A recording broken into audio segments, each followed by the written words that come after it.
Assalamualaikum warahmatullahi wabarakatuh. Puji syukur atas kehadirat Allah Subhanahu wa Ta'ala, yang mana oleh Allah telah melimpahkan rahmatnya kepada kita semua, seperti yang kita rasakan pada saat sekarang ini. Salawat beserta salam kepada Nabi Muhammad SAW.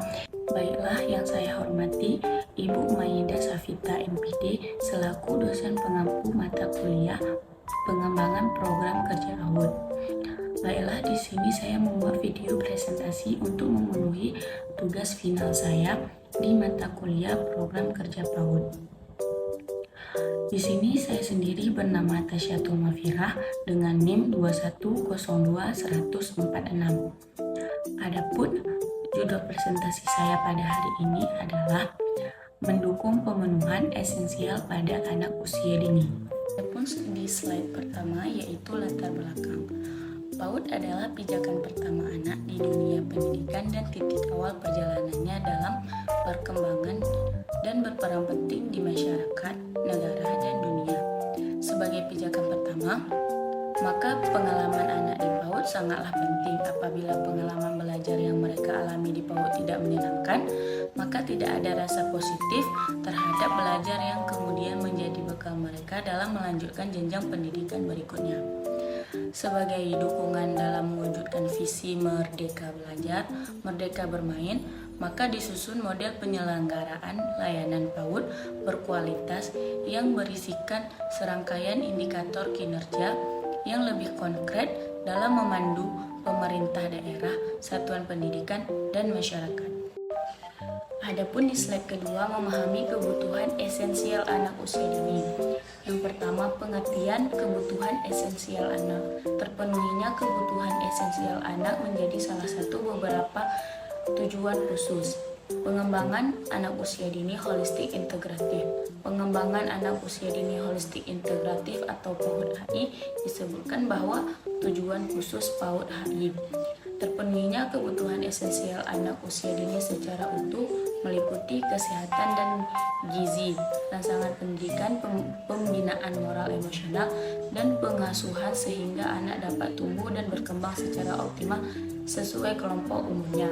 Dan terwujudnya komitmen seluruh unsur terkait yaitu orang tua, keluarga, masyarakat, pemerintah, dan pemerintahan daerah dalam upaya pengembangan anak usia dini holistik integratif.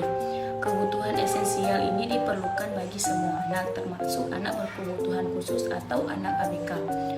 Yang pertama, untuk mempersiapkan anak agar siap mengikuti pendidikan di jenjang berikutnya, dan untuk mendorong kesatuan PAUD menjadi tuan rumah bagi pemenuhan kebutuhan esensial yang dapat dipenuhi melalui kerjasama lintas unit layanan. Yang kedua, ada kebutuhan esensial anak usia dini di luar pendidikan. Yang A, penyelenggaraan kelas orang tua. B, pemantauan pertumbuhan anak. Yang C, pemantauan perkembangan anak.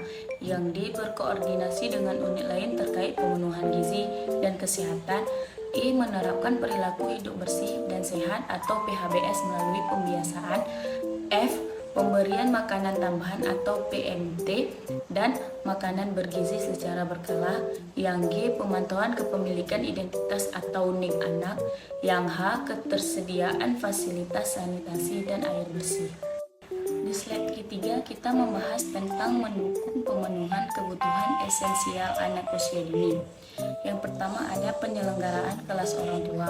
Kelas orang tua merupakan salah satu bentuk kemitraan satuan PAUD dan orang tua.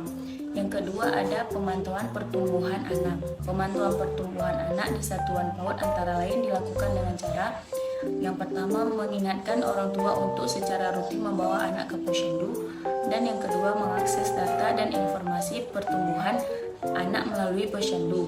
Yang ketiga, ada pengukuran pertumbuhan anak dapat dilakukan secara mandiri di posyandu maupun di satuan PAUD secara berkala dan dicatat. Dan yang terakhir, mendorong orang tua secara mandiri melakukan pemantauan pertumbuhan anak dengan menggunakan alat timbangan berat badan dan tinggi badan. Jika fasilitas tersebut belum dimiliki orang tua, dapat memanfaatkan fasilitas di layanan kesehatan. Yang ketiga, ada pemantauan perkembangan anak. Pemantauan perkembangan anak bersifat holistik atau menyeluruh, dan salah satunya tergambarkan pada rekapitulasi pencatatan pada dediksi dini tumbuh kembang anak atau DDTK. DDTK dapat dilaksanakan di posyandu maupun di satuan PAUD. Satuan PAUD perlu ikut memantau pemberian imunisasi dasar lengkap dari anak. Pemberian imunisasi lengkap bagi anak usia dini sangat penting, karena anak dapat menerima imunisasi lengkap akan terlindungi dari penyakit berat yang dapat menurunkan kualitas hidup anak.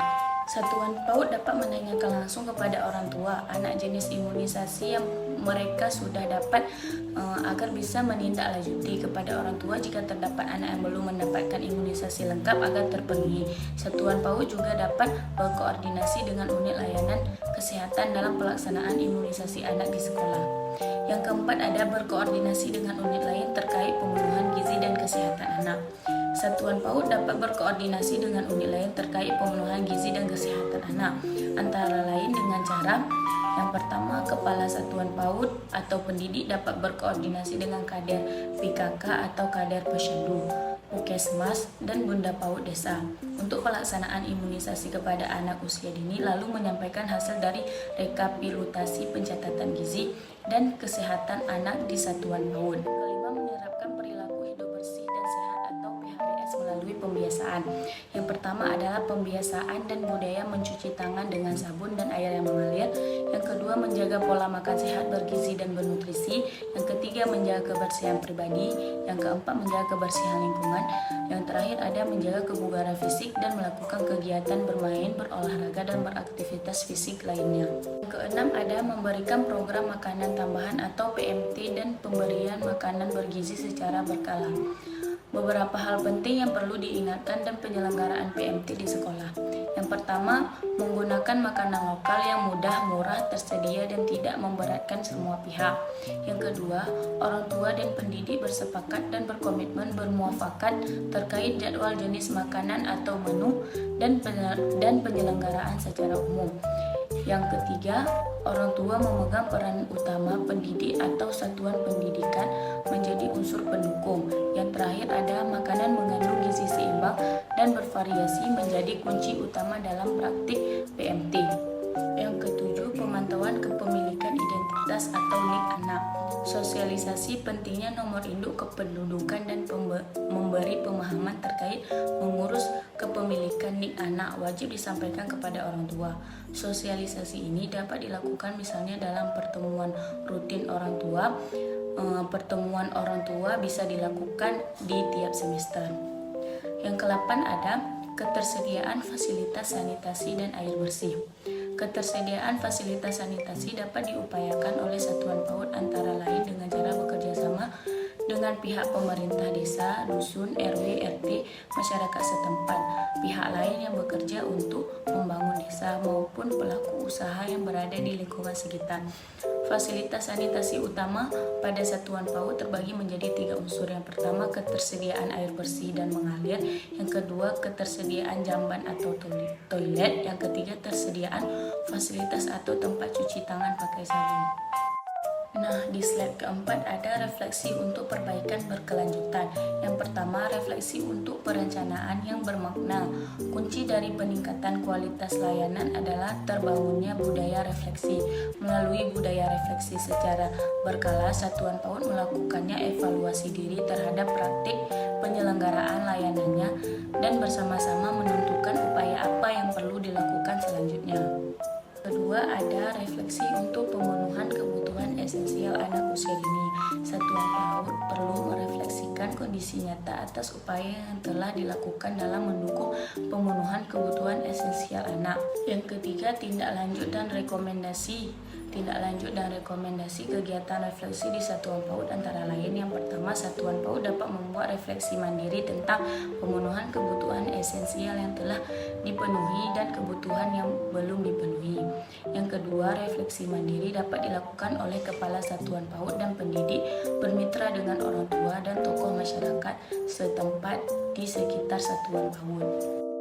Nah, dari materi di atas dapat disimpulkan bahwa pembahasan tentang kebutuhan esensial bagi anak usia dini telah disebutkan dalam perundang-undangan seperti Perpres nomor 60 tahun 2013 tentang penyelenggaraan pengembangan anak usia dini holistik integratif atau PAUD HI, dan dalam konsep penyelenggaraan PAUD berkualitas.